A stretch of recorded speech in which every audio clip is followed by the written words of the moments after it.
ನಿರಾಶ್ರಿತರಿಗೆ ಆಶ್ರಯ ಕಲ್ಪಿಸುವವರೆಗೂ ಸಿಐಟಿಯು ಸಂಘಟನೆಯ ಹೋರಾಟ ನಿಲ್ಲದು ಎಂದು ಸಿಐಟಿಯು ಜಿಲ್ಲಾ ಅಧ್ಯಕ್ಷರು ಹಾಗೂ ಎಸ್ಟಿಎಂಸಿ ಸಮನ್ವಯ ಸಮಿತಿ ರಾಜ್ಯ ಮುಖಂಡರಾದ ಗುನ್ನಳ್ಳಿ ರಾಘವೇಂದ್ರ ಸ್ಪಷ್ಟಪಡಿಸಿದರು.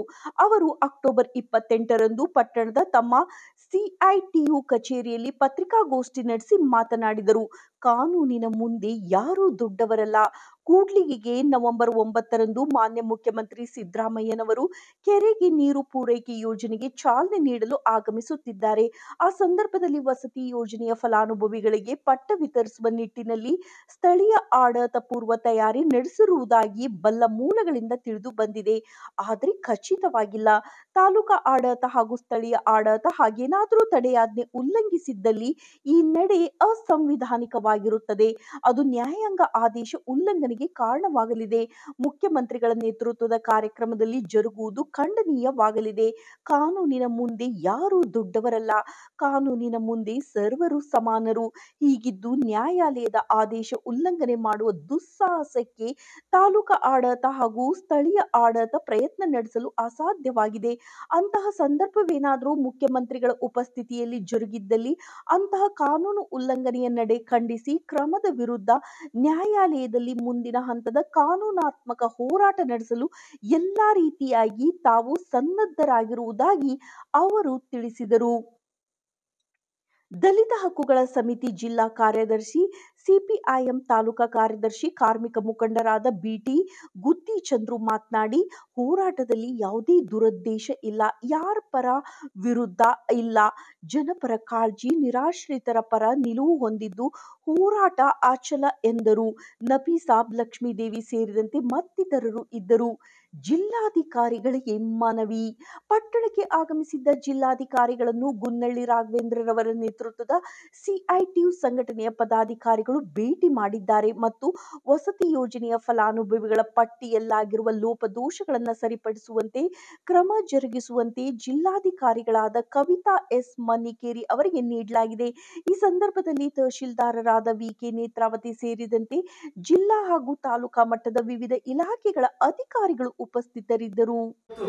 ಕಾನೂನಿಗೆ, ಈ ಕಾನೂನಿನ ನೆಲಕ್ಕೆ ಇವತ್ತು ಗೌರವ ಕೊಡ್ತಕ್ಕಂಥ ಕೆಲಸ ಇವತ್ತು ಕೌನ್ಸಿಲರು ಮತ್ತು ಪಟ್ಟಣ ಪಂಚಾಯತಿ ಅಧಿಕಾರಿಗಳು ಇವತ್ತು ಎಲ್ಲರೂ ಸೇರಿ ಇವತ್ತು ಮನ್ನಣೆ ಮಾಡಿ ಆ ಪಟ್ಟಿಯನ್ನ ಏನು ತಿರಸ್ಕಾರಗೊಂಡಿತ್ತು ಆ ಪಟ್ಟಿಯನ್ನ ಮತ್ತೆ ಈ ಜನ ಸಮುದಾಯದಲ್ಲಿ ಹೋಗಿ ಜನರ ತಿಳುವಳಿಕೆಯನ್ನ ಕೂರಿಸಿ ಆ ಜನರಿಗೆ ಯಾರು ಗ್ರಾಮ ಸಭೆಗಳ ಮುಖಾಂತರ, ಪಟ್ಟಣ ಪಂಚಾಯತಿ ಸಭೆಗಳ ಮುಖಾಂತರ ಈ ಪಟ್ಟಿಯನ್ನ ಯಾರಿಗೆ ಇಲ್ಲೋ ಅಂತೇಳಿ ಸತ್ಯಾಂಶವನ್ನ ಇವತ್ತು ಆ ಸಭೆಗಳ ಮುಖಾಂತರ ಅವರೇ ಪಟ್ಟಿ ಆಯ್ಕೆ ಮಾಡಿ ಇವತ್ತು ಕೊಟ್ಟಿರ್ತಕ್ಕಂಥ ಪಟ್ಟಿ ಏನಾದ್ರೂ ಇದ್ರೆ ಕೊಟ್ಟು ಅವರೇ ಏನು ಜನರ ಏನು ಹೇಳ್ತಿದಾರೋ ಅಂತಿಮವಾಗಿ ನಮ್ಗೆ ಮನೆ ಇಲ್ಲೋ ಜಾಗ ಇಲ್ಲೋ ಎನ್ನುವಂಥದ್ದನ್ನ ಏನಿದೆಯೋ ಅವರು ಆ ಪಟ್ಟಿಯನ್ನ ತಯಾರು ಮಾಡಿ ಇವತ್ತು ಅವ್ರಿಗೆ ಕೊಡ್ತಕ್ಕಂಥ ಕೆಲಸ ಮಾಡಬೇಕು. ಮಾನ್ಯ ಕಾನೂನು ಏನು ಸುವ್ಯವಸ್ಥೆಯನ್ನ ಕಾಪಾಡಬೇಕು. ಈ ಕಾನೂನಿಗೆ ಎಲ್ಲರೂ ಸರಿಸಮಾನರಾಗಿರ್ತಕ್ಕಂಥ ಏನು ನಿರ್ಣಯಗಳೇನಿದವೋ ಈ ಕಾನೂನ ನೆಲವನ್ನ ಇವತ್ತು ನಾವು ಕಾನೂನಿಗೆ ಗೌರವಿಸ್ತಕ್ಕಂಥ ಕೆಲಸ ಇವತ್ತು ನೀವೆಲ್ಲರೂ ಸೇರಿ ಮಾಡಬೇಕನ್ನುವಂಥದ್ದೇನೆ ಏನಿದೆಯೋ ಅದನ್ನ ನಾವು ಒಂದು ಒತ್ತಾಯದ ಮೂಲಕವಾಗಿ ಮನೆ ಶಾಸಕರಿಗೆ, ಮನೆ ಆಡಳಿತ ಅಧಿಕಾರಿಗಳಿಗೆ, ಎಲ್ರಿಗೂ ಈ ಸಮಾಜದ ಅನುಗುಣವಾಗಿ ಈ ಬಡವರು ಮತ್ತು ಶೋಷಣೆಗೊಂಡಿರ್ತಕ್ಕಂಥ ಸಮುದಾಯಕ್ಕೆ ಇವತ್ತು ಮನೆಯನ್ನು ಸಿಗಬೇಕನ್ನುವಂಥ ಒತ್ತಾಯ ಏನಿದೆ, ನಮ್ಮ ಸಂಘಟನೆಯ, ನಮ್ಮ ಪಾರ್ಟಿಯ ನಿಲುವೇನಿದೆಯೋ ನಾವು ಸ್ಪಷ್ಟೀಕರಣವಾಗಿ ನಿಮಗೆ ಮಾಧ್ಯಮ ಮಿತ್ರರವರಿಗೆ ಇವತ್ತು ಸ್ಪಷ್ಟೀಕರಣವಾಗಿ ಇವತ್ತು ಮಾಹಿತಿಯನ್ನು ಕೊಡ್ತಿದ್ದೀವಿ ಅನ್ನುವಂಥದ್ದನ್ನು ನಾವು ಘಂಟಾಘೋಷವಾಗಿ ನಿಮಗೆ ಹೇಳಕ್ಕೆ ಇಷ್ಟಪಡ್ತಾ ಇದ್ದೀವಿ. ಇವತ್ತು ಪ್ರೆಸ್ ಮೀಟ್ ಮಾಡಲು ಕಾರಣವೇನೆಂದರೆ ಆಶ್ರಯ ಮನೆಗಳು 392 ಕೂಡ್ಲಿಗಿ ಪಟ್ಟಣದಲ್ಲಿ ಬಂಡೆಬಸಪ್ಪ ರಸ್ತೆಯಲ್ಲಿರ್ತಕ್ಕಂಥ 392 ಮನೆಗಳ ನಿವೇಶನ ಬಗ್ಗೆ ಉಚ್ಚ ನ್ಯಾಯಾಲಯ ಮಧ್ಯಾಹ್ನದ ಆದೇಶ ಬಂದಿದ್ದು ಇವತ್ತು ಏನಾಗಿದೆ ಕೂಡ್ಲಿಗಿ ತಾಲೂಕಿನಲ್ಲಿ ಪಟ್ಟಣದಲ್ಲಿ ಅಂದರೆ ಇವತ್ತು ಯಾರಿಗೆ ಗೊತ್ತಿಲ್ಲದಂಗೆ ಕೋರ್ಟಿನಲ್ಲಿ ತಡೆ ಇದ್ದರೂ ಸಹ, ಕೋರ್ಟಿನಲ್ಲಿ ಮಧ್ಯಂತರ ಆದೇಶ ಇದ್ದರೂ ಸಹ ಪಟ್ಟ ವಿತರಣೆ ಮಾಡಲು ಹುನ್ನಾರ ನಡೆಸುತ್ತಿದ್ದಾರೆ ಅಧಿಕಾರಿ ವರ್ಗ. ಅಧಿಕಾರಿಗಳು ನಾನು ಹೇಳದಷ್ಟೇ, ಕೋರ್ಟಿನಲ್ಲಿ ಮಧ್ಯಂತರ ಆದೇಶ ಇದ್ದರೂ ಸಹ ನೀವು ಪಟ್ಟ ವಿತರಣೆ ಮಾಡಲು ಹುನ್ನಾರ ನಡೆಸಿದಂದರೆ ಕೋರ್ಟಿಗೆ ಬೆಲೆ ಕೊಡಲಾರದಂಥ ನೀವು ಸಾರ್ವಜನಿಕರಿಗೆ ಯಾವ ರೀತಿ ನೀವು ಸ್ಪಂದಿಸ್ತೀರಿ ಅಂತಂದೇಳಿ ಇವತ್ತು ಪ್ರಶ್ನೆ ಆಗಿದೆ. ನಮ್ಮ ಕಟ್ಟಡ ಕಾರ್ಮಿಕರ ಸಂಘ ಸಿಐಟಿಯು ವತಿಯಿಂದ ನಾವು ಸ್ಟೇ ತಂದೀವಿ. 2 ಜನವರಿ ಫೆಬ್ರವರಿ ಮಾರ್ಚ್ ಏಪ್ರಿಲ್ ದಿನಾಂಕದಂದು ನಮ್ಮ ಸ್ಟೇ ಸಿಕ್ಕಿದೆ. ನಮ್ಮ ಸಂಘದ ವತಿಯಿಂದ ಸ್ಟೇ ತಂದೀವಿ ನಾವು.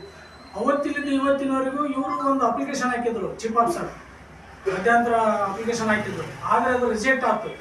ರಿಜೆಕ್ಟ್ ಆಗಿದ ಮೇಲೆ ಅದನ್ನು ತಡೆ ಹಿಡಿದಾರೆ ಕೋರ್ಟ್. ತಡೆ ಹಿಡಿದಕ್ಕಾಗಿ ಎಲ್ಲ 7 ಜನಕ್ಕೆ ನೋಟಿಸ್ ಹೋಗಿದೆ. DC-ಗೆ, ತಹಸೀಲ್ದಾರಿಗೆ, ಚೀಫ್ ಆಫೀಸರ್ಗೆ, CO-ಗೆ, ರಾಜಗಾರಿನಗರ ನಿಗಮದ ಆಯುಕ್ತರಿಗೆ, ಇವರಿಗೆಲ್ಲ ನೋಟಿಸ್ ಹೋಗಿದೆ. ನೋಟಿಸ್ ಹೋದರೂ ಸಹ ಇವಾಗೇನು ಮಾಡ್ತಿದ್ದಾರೆ, ತಾಲೂಕು ಆಡಳಿತ ಏನು ಮಾಡ್ತದಪ್ಪ ಅಂದರೆ ಹುನ್ನಾರ ನಡೆಸ್ತಾರೆ, ಪಟ್ಟ ಕೊಡೋದು. ಕೋರ್ಟ್ ಆದೇಶ ಇದ್ದರೂ ಸಹ ಹುನ್ನಾರ ನಡೆಸ್ತೀರಂದ್ರೆ ಅದಕ್ಕೆ ಕೋಟಿ ಕಿಮ್ಮತ್ತು ಎಲ್ಲಿರ್ತದೆ? ಕೋರ್ಟ್ ಆದೇಶ ಉಲ್ಲಂಘನೆ ಮಾಡಿದರೆ ಕಿಮ್ಮತ್ತು ಎಲ್ಲಿರ್ತದೆ? ನಾವೇನಾದರೂ ಫೋನ್ ಮಾಡಿ ಕೇಳಿದ್ರೆ ಇಲ್ಲ ರೀ ಕೊಡೋಕ್ಕಾಗಲ್ಲ ಅಂತಾರೆ. ಕೆಲವೊಂದು ಅಧಿಕಾರಿಗಳು ಏನು ಹೇಳ್ತಾರೆ, ಅದರಲ್ಲೇ ಈಗ ಆದೇಶ ಬಂದ್ಬಿಡುತ್ತೆ, 2-3 ದಿನದಾಗ ಆದೇಶ ಬರ್ತದೆ, ಪಟ್ಟ ಬರ್ತವೆ, ಪಟ್ಟ ವಿತರಣೆ ಮಾಡ್ತೀವಿ ಅಂತಂದೇಳಿ ಹೇಳ್ತದ. ನಾವು ವಿತರಣೆ ಮಾಡಿ ಬೇಡ ಅಂತಲ್ವ, ಕೋರ್ಟ್ ಆದೇಶ ಆದಮೇಲೆ ವಿತರಣೆ ಮಾಡಿ. ಕೋರ್ಟ್ ಪೆಂಡಿಂಗ್ ಇದ್ದಾಗ ನೀವು ಯಾಕೆ ಮಾಡ್ತೀರಿ? ಆಮೇಲೆ ರಾಘವೇಂದ್ರ ಕಟ್ಟಡ ಕಾರ್ಮಿಕರ ಸಂಘ CITU ರಾಘವೇಂದ್ರ ನಾವೆಲ್ಲ ನೋಡ್ಕೊಂಡ್ಬಿಟ್ಟಿವಿ, ನಾವೆಲ್ಲ ಬುಕ್ ಆಗಿಬಿಟ್ಟಾರೆ. ರಾಘವೇಂದ್ರ ನಾವು ಅದನ್ನು ಸರಿಪಡಿಸ್ಬಿಟ್ಟಿವಿ ಅಂತೇಳಿ ಹೂವಪೋವ ಆಗ್ಬಿಟ್ಟು. ಈ ಹೂವಪೋವ ಸುಳ್ಳು. ಬಡವರಿಗಾಗಿ ನಾವು ಸ್ಟೇ ತಂದೀವಿ ಹೊರತು ನಮಗೆ ನಾವು ಬದುಕಕ್ಕಾಗಿ ಸ್ಟೇ ತಂದರು. ಯಾರು ಮನೆಗಳಿಲ್ಲ ಬಡವರಿಗೆ, ನಿರ್ಗತಿಕರಿಗೆ, ಅವರಿಗೆ ಮನೆ ಕೊಡು ಅಂತ ಹೇಳ್ತೀವಿ. ಕಟ್ಟಡ ಕಾರ್ಮಿಕರಿಗೆ, ಅಲೆಮಾರಿ ಜನಾಂಗಕ್ಕೆ, ಅಂಗವಿಕಲರಿಗೆ, ದೇವದಾಸಿ ಮಕ್ಕಳಿಗೆ, ದೇವದಾಸರಿಗೆ, ಅಲೆಮಾರಿ ಜನಾಂಗದವರಿಗೆ, ಫುಟ್ಬಾಲ್ ವ್ಯಾಪಾರ ಮಾಡೋರಿಗೆ, ಇವ್ರಿಗೆ ಯಾರಿಗೆ ಮನೆ ಇಲ್ಲ ಸರ್ವೆ ಮಾಡಿ ಆ ನಿವೇಶನ ಕೊಡಂತ ಕೇಳಿ ನಾವು. ಈಗಾಗಲೇ ನಾವು ಹಿಂದೆ NY ಗೋಪಾಲಕೃಷ್ಣ ಸರ್ ಇದ್ದಾಗ, ಇದೇ ತಿಪ್ಪೇಸ್ವಾಮಿ ಆಗಿರ್ಬೋದು, ನಮ್ಮ ಸಾಲಿಮನಿ ರಾಘವೇಂದ್ರ ಆಗಿರ್ಬೋದು, ನಮ್ಮ ಹೀರಯೋಧ ರಾಮೇಶಣ್ಣ ಆಗಿರ್ಬೋದು, ಇವರೆಲ್ಲ ನಾನು ಬರ್ತಿದ್ದೆ. ಈಗ ಬರೋಕ್ಕಾದ್ರೆ ಎಲ್ಲಿ ಬಿಷಮಾಸ್ಲಿಗೆ NY ಗೋಪಾಲಕೃಷ್ಣ ಸರ್ ಬಂದಿದ್ರು. ಬಾರಗಣ ಹೋಗೋಣ ಅಂತೇಳಿ ಮನೆ ಪತ್ರ ಕೊಟ್ಟಿವಿ. NY ಗೋಪಾಲಕೃಷ್ಣ ಸರ್ಗೆ ನಮಗೆ ವಾಗ್ದಾಳಿ ಆಯ್ತು. 2020ರಿಂದ 2002ರಿಂದ 2003ರಿಂದ ನಮಗೆ ಯಾವುದೇ ಒಂದು ನಿವೇಶನ ಸಿಕ್ಕಿಲ್ಲ ಅಂತಂದೇಳಿ ಅವ್ರ ಹತ್ರ ಮಾತಿನ ಚಕಿಮಕಿ ನಡೀತು. ಮಾತಿನ ಚಕಿಮಕಿ ನಡೆದಾಗ, ಇಲ್ಲ ರಾಘವೇಂದ್ರ ನೀವು ಲೀಸ್ಟ್ ಮಾಡಿ ನಮಗೆ ಕೊಡ್ರಿ, ಕಡುಬಡವರಿಗೆ, ನಿರ್ಗತಿಕರಿಗೆ ನಾವು ಮನೆಗೆ ಸಿಗಂಗೆ ಮಾಡೋಣ, ನಾನು ಮಾಡೇ ಮಾಡ್ತೀನಿ ನನ್ನ ಫ್ರೆಂಡಿಗೆ ಅಂತೇಳಿ 9.5 ಎಕರೆ ಬಂಡೆಬಸಪ್ಪ ದಾರಿಯಲ್ಲಿ ಹುಡುಕಿ ನಮಗೆ ಲೀಸ್ಟ್ ಮಾಡಿ ಕೊಟ್ಟಿದ್ರು. ನಾನು, ರಾಘವೇಂದ್ರ, ತಿಪ್ಪೇಸ್ವಾಮಣ್ಣ ಇವೆಲ್ಲ ಲೀಸ್ಟ್ ಮಾಡಿ ಕೊಟ್ಟಿದ್ದೀವಿ. ಲೀಸ್ಟ್ ಮಾಡಿ ಕೊಟ್ಟಿದ್ದು ಆ ಲೀಸ್ಟನ್ನು ತಿರುಚಿ 2024ರಂದು ಈಗಿನ ಶಾಸಕರು ಸಹಿ ಮಾಡಿರ್ತಾರೆ ಪಟ್ಟಿಗೆ. ಆ ಪಟ್ಟಿಯಲ್ಲಿ ಲೋಪದೋಷ ಕಂಡು ಬಂದಿರ್ತದೆ.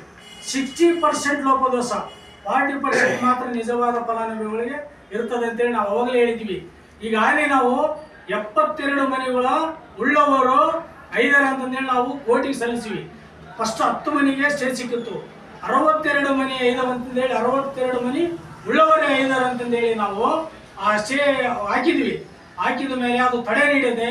ಆ ಕೋರ್ಟ್ ಇತ್ಯರ್ಥಾಗೋವರೆಗೂ ಯಾವುದೇ ಕಾರಣಕ್ಕೂ ಪಟ್ಟ ವಿತರಣೆ ಮಾಡಬಾರದು ಅಧಿಕಾರಿಗಳಿಗೆ ನಾವು ಈ ಮೂಲಕ, ಮಾಧ್ಯಮದ ಮೂಲಕ ತಿಳಿಸ್ತಾ ಇದ್ದೀವಿ. ಈಗ ನನಗೆ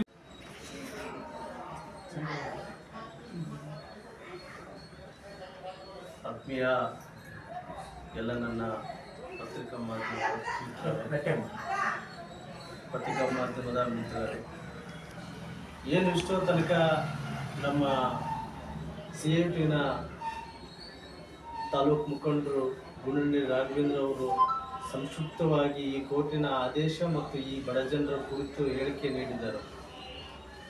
ಅದರ ಬಗ್ಗೆ ನಾನು ಸ್ವಲ್ಪ ಹೊತ್ತು ನಿಮಗೆ ಮಾತಾಡಲಿಕ್ಕೆ ಇಚ್ಛಿಸ್ತೇನೆ. ನಮ್ಮ ಉದ್ದೇಶ, ನಮ್ಮ ಸಂಘಟನೆಯ ನಿಯಮಗಳೇ ಏನಿದೆ ಅಂತ ಹೇಳಿದರೆ, ಯಾವುದೇ ಥರದ ಒಂದು ಶ್ರೀಮಂತ ಮತ್ತು ಬಡವರ ಕುಟುಂಬ ಒಂದು ಮೇಲ್ಮಟ್ಟಕ್ಕೆ ಬರಬೇಕಂತ ಹೇಳಿದರೆ ಒಬ್ರಿಗೊಬ್ಬರು ಇವತ್ತು ಬಡತನ ಮತ್ತು ಶ್ರೀಮಂತಿಕೆಯ ಗುಲಾಮಗಿರಿಯನ್ನು ಮಾಡ್ತಕ್ಕಂಥ ಈ ಶೋಷಣೆಯ ಕುಟುಂಬ ಇವತ್ತು ಇಡೀ ಪಟ್ಟಣದಲ್ಲಿ, ಇಡೀ ಕೂಡ್ಲಿಗೆ ಪಟ್ಟಣದಲ್ಲಿ ಇವತ್ತು ಇದೆ ಅನ್ನುವಂಥದ್ದನ್ನು ಕನ್ನಡಿಯಾಗಿ ನಿಮಗೆ ತೋರಿಸ್ಬೇಕಾಗಿದೆ. ನಾವು ಬಡವರ ಮತ್ತು ದೀನ ದಲಿತರ, ರೈತರ ಮತ್ತು ಕೃಷಿ ಕೂಲಿಕಾರರ ಏನು ಕಟ್ಟಡ ಕಾರ್ಮಿಕರ ಪರವಾಗಿ ನಾವು ಧ್ವನಿ ಎತ್ತಾ ಇದೀವಿ ಅಂತ ಹೇಳಿದ್ರೆ ಅದರ ಭಾಗವಾಗಿ ನಮ್ಮ CPM ಪಕ್ಷ ಇವತ್ತು ಬೆನ್ನೆಲುಬಾಗಿ ಅವರ ಪರವಾಗಿ ಬಡವರ ಪರವಾಗಿ ನಿಂತಿರುವಂಥದ್ದು ಸ್ಪಷ್ಟೀಕರಣ ನಾವು ಇವತ್ತು ಸ್ಪಷ್ಟಪಡಿಸ್ತಾ ಇದ್ದೀವಿ. ಮಾಧ್ಯಮ ಮಿತ್ರರೇ, ನಾವು ಕೇಳ್ಕೊಂಡಿರ್ತಕ್ಕಂಥದ್ದೇನು, ಕಾನೂನು ಮುಖಾಂತರ ಇವತ್ತು ನಾವು ಏನು ಕಾನೂನು ಹೋರಾಟಗಳನ್ನ ಇವತ್ತು ಮಾಡಿಕೊಂಡಿದ್ದೀವೋ ನಾವು ಕಾನೂನು ಮುಖಾಂತರವಾಗಿ ನಾವು ಕಾನೂನು ರೀತಿಯಲ್ಲಿ ನಾವು ಕೋರ್ಟಿಗೆ ಇವತ್ತು ತಲೆಬಾಗ್ತೇವೆ ಒಂದು. ಮತ್ತು ನಮ್ಮ ಅಜೆಂಡಾ ಏನಿದೆ ಅಂತ ಹೇಳಿದ್ರೆ ಈ ಕೂಡ್ಲಿಗೆಯ ಪಟ್ಟಣದ ಮತ್ತು ಈ ಕೂಡ್ಲಿಗೆಯ ಬಡವರ ಶೋಷಣೆಗೊಂಡಿರ್ತಕ್ಕಂಥ ವಸತಿ ಮತ್ತು ನಿವೇಶನ ಇಲ್ದಿರ್ತಕ್ಕಂಥ ಏನು ಕಡು ಬಡತನದಲ್ಲಿ ಇವತ್ತು ದೇವದಾಸಿಯರೇ ಆಗಿರ್ಬೋದು, ದಲಿತರಾಗಿರ್ಬೋದು, ಕೃಷಿ ಕೂಲಿಕಾರರಾಗಿರ್ಬೋದು, ಕಟ್ಟಡ ಕಾರ್ಮಿಕರಾಗಿರ್ಬೋದು, ಬಜಾರ್ ಹಮಾಲರಾಗಿರ್ಬೋದು, ಬೀದಿ ವ್ಯಾಪಾರಿಗಳಾಗಿರ್ಬೋದು, ಇವರು ಏನು ನಿಜವಾದಂಥ ಫಲಾನುಭವಿಗಳು ಯಾರಿದ್ದಾರೋ ಅವರಿಗೆ ಇವತ್ತು ಮನೆ ವಿತರಣೆ ಆಗಬೇಕು ಅನ್ನುವಂಥದ್ದು ನಮ್ಮ CPM ಪಾರ್ಟಿಯ ಒತ್ತಾಯ ಆಗಿದೆ. ಇಲ್ಲಿ ನಾವು ಯಾರು ವಿರೋಧವಾಗಿ, ಯಾರ ಏನು ಮುಲಾಜಿಗೆ, ಯಾರ ವೈಷಮ್ಯಕ್ಕಾಗಿ, ಯಾರ ಉದ್ದೇಶಪೂರ್ವಕವಾಗಿ ಇವತ್ತು ರಾಜಕಾರಣಿಗಳು ಮತ್ತು ಅಧಿಕಾರಿಗಳ ಮೇಲೆ ನಮಗೆ ದ್ವೇಷವಿಲ್ಲ. ನಮ್ಮ ಯಾರ ಮೇಲೆ ಇವತ್ತು ನಾವು ಅಲಿಗೇಷನ್ ಮಾಡ್ತಾ ಇಲ್ಲ. ನಮಗೇನಾಗಿರ್ಬೇಕಾಗಿರ್ತಕ್ಕಂಥದ್ದು ಏನಂತ ಹೇಳಿದ್ರೆ ನಿಜವಾದಂಥ ಬಹಿರಂಗವಾಗಿ ಇವತ್ತು ಚರ್ಚೆಗೆ ಕರೆಯಲಿ, ಬಹಿರಂಗವಾಗಿ ಇವತ್ತು ನಿಜವಾದಂಥ ಫಲಾನುಭವಿಗಳಿಗೆ ಇವತ್ತು ಪಟ್ಟಣ ಪಂಚಾಯತಿಯವರು ಇಲ್ಲಿರ್ತಕ್ಕಂಥ ಸ್ಥಳೀಯವಾದ ಜನರಿಗೆ ಇವತ್ತು ಸಭೆಗಳನ್ನು ಮಾಡಿ ಯಾರಿಗೆ ಕೊಡಬೇಕು ಅನ್ನುವಂಥದ್ದನ್ನ ಇವತ್ತು ಆ ಸಭೆಯ ಮೂಲಕ ಆಯ್ಕೆಯನ್ನ ಮಾಡ್ತಕ್ಕಂಥದ್ದನ್ನ ಮಾಡಿ ನಮಗೆ ಯಾವುದೇ ಥರದ ಭಿನ್ನಾಭಿಪ್ರಾಯ ಇಲ್ಲ. ಹಾಗಾಗಿ ನಮ್ಮ ಉದ್ದೇಶ ಏನಂತ ಹೇಳಿದ್ರೆ ಈ ಕಾನೂನು ಹೋಗಿದ್ದ ಕಾರಣ ಏನಂತ ಹೇಳಿದ್ರೆ ಇವತ್ತು ಪರಿಸ್ಥಿತಿ ಮುಖೋಮುಖವಾಗಿ ಇವತ್ತು ನಾನು ಹೇಳ್ದಂಗೆ ಕೇಳಬೇಕು, ನಾವು ಮಾಡಿದ್ದೆ ಸರ್ವಾಧಿಕಾರಿ, ನಾನು ಹೇಳ್ದವ್ರಿಗೆ ಕೊಡಬೇಕು ಮನೆ, ಇವತ್ತು ಉಳ್ಳವರ ಪಾಲ ಆಗ್ತಿದೆ ಅನ್ನುವಂಥದ್ದೇನಿದೆಯಲ್ಲ ಅದರ ವಿರುದ್ಧವಾಗಿ ನಮ್ಮ ಉದ್ದೇಶ ಇವತ್ತು ಕಾನೂನು ಮುಖಾಂತರ ಹೋಗಿರ್ತಕ್ಕಂಥ ಒಂದು ಕೋರ್ಟಿಗೆ ಹೋಗಿರ್ತಕ್ಕಂಥ ನ್ಯಾಯಾಲಯಕ್ಕೆ ಇವತ್ತು ಒಪ್ಪಿಸ್ಕೊಂಡಿರ್ತಕ್ಕಂಥದ್ದು ಏನಿದೆ ಕಾನೂನು ಅದ್ರ ಮೂಲಕ ನಾವು ಬಗೆಹರಿಸ್ಬೇಕು ಅನ್ನುವಂಥದ್ದು ಒತ್ತಾಗಿ ರಿಟ್ಟಾಕಿದ ಮೇಲೆ ಈ ಪರಿಸ್ಥಿತಿ ಒಳಗೆ ನಾವು ಹೇಳ್ಬೇಕಾಗಿರೋದೇನಂತ ಹೇಳಿದ್ರೆ ಕಾನೂನು ಮತ್ತು ಇಲ್ಲಿರ್ತಕ್ಕಂಥ ಜನಪ್ರತಿನಿಧಿಗಳು ಮತ್ತು ಅಧಿಕಾರಿಗಳು ಮಾಡಿರ್ಬೇಕಾಗಿರ್ತಕ್ಕಂಥದ್ದೇನು ಕಾನೂನಿಗೆ ಇವತ್ತು ಗೌರವ ಕೊಡ್ತಕ್ಕಂಥ ಕೆಲಸ ಇವತ್ತು ಎಲ್ರಿಗೂ ಆಗಬೇಕಾಗಿದೆ ಒಂದು. ಮತ್ತು ಇನ್ನೊಂದು ಈ ಬಡವರ ಮತ್ತು ಈ ಶೋಷಣೆಗೊಂಡಿರ್ತಕ್ಕಂಥ ಸಮುದಾಯಗಳು ಈ ಪಟ್ಟಣದಲ್ಲಿ ಇವತ್ತು ಚಪ್ಪಡಿ ಹಾಕ್ಕೊಂಡು ಇವತ್ತು ಏನು ಬೀದಿ ದೀಪಗಳಿಲ್ಲದೆ ಇವತ್ತು ಏನು ಚರಂಡಿ ವ್ಯವಸ್ಥೆ ಇಲ್ಲದೆ ಇವತ್ತು ಸೀರೆಯ ಏನು ದೊಡ್ಡ ದೊಡ್ಡ ಕೌದಿಗಳನ್ನ ಹಾಕ್ಕೊಂಡು ಗುಡಿಸಲುಗಳನ್ನ ಕಟ್ಟಿಕೊಂಡಿರ್ತಕ್ಕಂಥ ಪರಿಸ್ಥಿತಿ ಇವತ್ತು ನಮ್ಮ ಪಟ್ಟಣದಲ್ಲಿ ನಿರ್ಮಾಣ ಆಗ್ತಾ ಇದೆ. ಅದನ್ನ ಇವತ್ತು ಮೇಲೆತ್ತಕ್ಕಂಥ ಕೆಲಸ ಇವತ್ತು ಮಾನ್ಯ ಶಾಸಕರು ಮತ್ತು ನಮ್ಮ ಜನಪ್ರತಿನಿಧಿಗಳು ಮಂತಿರ್ತಕ್ಕಂಥ ಪಟ್ಟಣ ಪಂಚಾಯತಿ ಸಿಬ್ಬಂದಿಯವರು ಇವತ್ತು ಎಲ್ಲರೂದ ಆಗಿದೆ.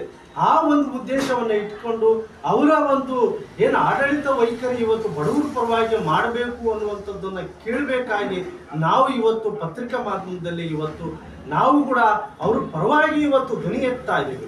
ಯಾಕೆ ನಮಗೆ ಯಾರು ವಿರೋಧನೇ ಇಲ್ಲ. ಇವತ್ತು ನಮ್ಮ ಸಂಘಟನೆಯ ನಮ್ಮ ಪಕ್ಷದ ಮತ್ತು ನಮ್ಮ ಸದಸ್ಯರ ಒಂದು ತಪ್ಪು ತಿಳುವಳಿಕೆಯನ್ನ ಇವತ್ತು ನಮಗೆ ಅವರು ವಿರೋಧ ಮಾಡಿ ಇವರು ಏನೋ ಸುಮ್ಮನೆ ಇವರು ಸ್ವಾರ್ಥಕ್ಕೋಸ್ಕರ ಮಾಡ್ತಿದ್ದಾರೋ, ಇವರು ಏನೋ ಅವ್ರು ಬೇಕಂತೇಳಿ ನಮ್ಮ ಮೇಲೆ ಅಲಿಗೇಷನ್ ಮಾಡ್ತಾರೋ, ಇವರು ದುಡ್ಡಿನ ಆಸೆಗೋಸ್ಕರ ಏನಾದರೂ ನಮ್ಮ ವಿರೋಧವಾಗಿ ಬರ್ತಿದ್ದಾರೋ, ಇವರು ಹೆಂಗ್ ಬೇಕಾಗಿ ಬೇಕಾಬಿಟ್ಟಿಯಾಗಿ ಇವರು ನಮ್ಮ ಹತ್ರ ನಡ್ಕೊಳ್ತಿದ್ದಾರೆ ಅನ್ನೋ ಒಂದು ಏನು ಸಮಾಜಕ್ಕೆ ಮತ್ತು ನಮ್ಮ ಜನರಿಗೆ ಇವತ್ತು ಈ ಸುಳ್ಳು ಸುದ್ದಿಗಳನ್ನ ನಮ್ಮ ಸಂಘಟನೆ ಪರವಾಗಿ ನಮ್ಮ ಸದಸ್ಯರ ಕಾರ್ಯಕರ್ತರ ಪರವಾಗಿ ಸುಳ್ಳು ಸುದ್ದಿಯನ್ನ ಇವತ್ತು ಹಬ್ಬಿಸೋದಕ್ಕೆ ಏನು ಮುಂದಾಗಿದ್ದಾರೋ, ಏನು ರಾಜಕಾರಣಿ ಆಗಿರ್ಬೋದು, ಪಟ್ಟಣ ಪಂಚಾಯತ್ ಅಧಿಕಾರಿಗಳಾಗಿರ್ಬೋದು, ಅದನ್ನ ನಾವು ಒಪ್ಪಲಿಕ್ಕೆ ಸಾಧ್ಯ ಇಲ್ಲ.